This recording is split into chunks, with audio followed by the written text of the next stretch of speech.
Hey everyone, welcome back to the channel. Today I am talking about a watch that might not grab your attention right away, but the moment you wear it, something just clicks. This is the Seiko GMT, reference number SSK023K1.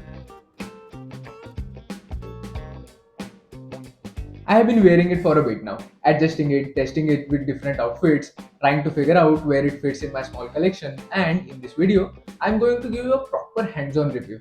Not just specs and glamour shots, but how it actually feels on the wrist, in everyday use, and where it nails it, and where it doesn't. First up, let's talk about its wrist presence. On paper, it's got a case diameter of 39.4 mm with a lug to lug of 47.9 mm and thickness of 13.6 mm. And honestly, those numbers don't even tell the whole story. Because when I sized it up for my wrist, and mine's about 6.69 inches or 17 centimeters, it just felt right. The watch settles in nicely, no overhang, no awkward flare, it just hugs the wrist. And a big part of that comes down to the lug to lug and the case shape. This isn't one of those watches that tries to do too much. It focuses on being a dependable companion, and that clarity of purpose is rare these days. Even from a distance, there's a quiet confidence in the way it sits on the wrist. It's not screaming for attention, and yet somehow you can't help but look at it twice. The bracelet, though, I will say this upfront. It's a bit of a letdown. Looks fine from a distance, blends in well with the case design, but when you handle it, it's quite rattly. The finishing isn't sharp or refined, and that basic push release clasp is, yeah, very Seiko coded.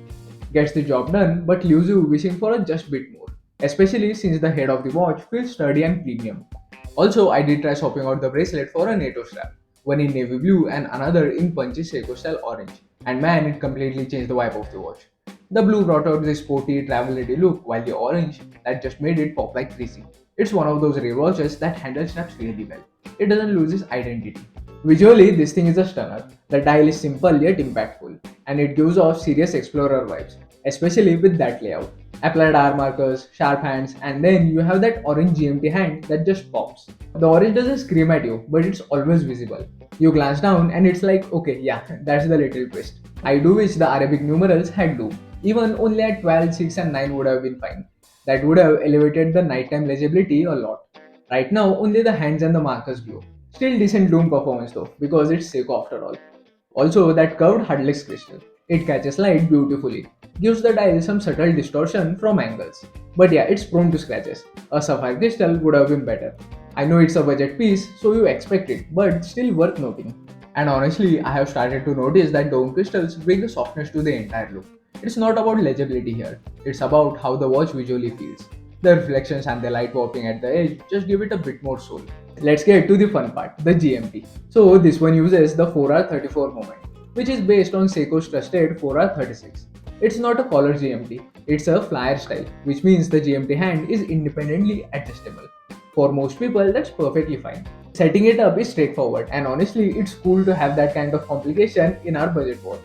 Do I use it every day? Not really. But if you are someone who works with international clients or have family abroad or just want to check another time zones for fun, it's a practical piece. And it adds depth to the watch. Makes it feel a bit more serious. What I especially like about this 4R34 is that it doesn't pretend to be ultra high end. It knows its job. It's accurate enough, durable enough, and if something goes wrong 5 years down the line, parts are easy to find. There's something honest about that kind of longevity. No drama, just function. Flip it over and you get to see a see-through caseback, which I always appreciate. Now listen, the moment isn't decorated. You won't see Geneva stripes or blued screws or any of that. It's pretty bare bones. But there's something nice about watching the rotor spin, seeing the heartbeat of the watch. If you are someone who enjoys understanding how things work, this open caseback just adds charm. Even if it's plain, it feels mechanical. It feels real. I have worn this watch for errands, coffee runs, and a few indoor shots, and I have to tell you the sturdiness of the watch really surprised me. It doesn't feel like a delicate piece. The crown is big enough for you to easily set the watch, and even though it doesn't screw down, I didn't feel worried about moisture or sweat. It has 100 meters of water resistance, so daily wear, no problem at all. The watch doesn't draw attention in a flashy way, but when they notice it, they really notice it. Now, as much I like this watch, there are things Seiko could really improve. That bracelet for one. It feels like an afterthought. Even just giving it a middle class would have taken it to the next level. Also, the loom on the numerals. I said this before, but that would have made such a big difference. Imagine those 12, 6, and 9 glowing at night. Pure eye candy. And then the crystal. I know hardlex is cost effective, but a sapphire at 40 to 45,000 rupees is a must, I think. So where does the Seiko SSK023 land for me? Honestly, right in the sweet spot. It's affordable, it's fun, it's functional. The GMT gives it a real world utility. The design is clean with just the right amount of personality. And it wears comfortably on smaller wrists like mine. If you are looking for your daily beater or your first mechanical GMT or just something that gives explorer vibes without breaking the bank, I think you should consider this. Alright, that's it for this review. Let me know your thoughts in the comments below. Would you pick this up or are you leaning towards something else? Drop a like if you really enjoyed this review and consider subscribing for more watch related content. Thanks for watching. See you in the next one. Until then, stay timeless.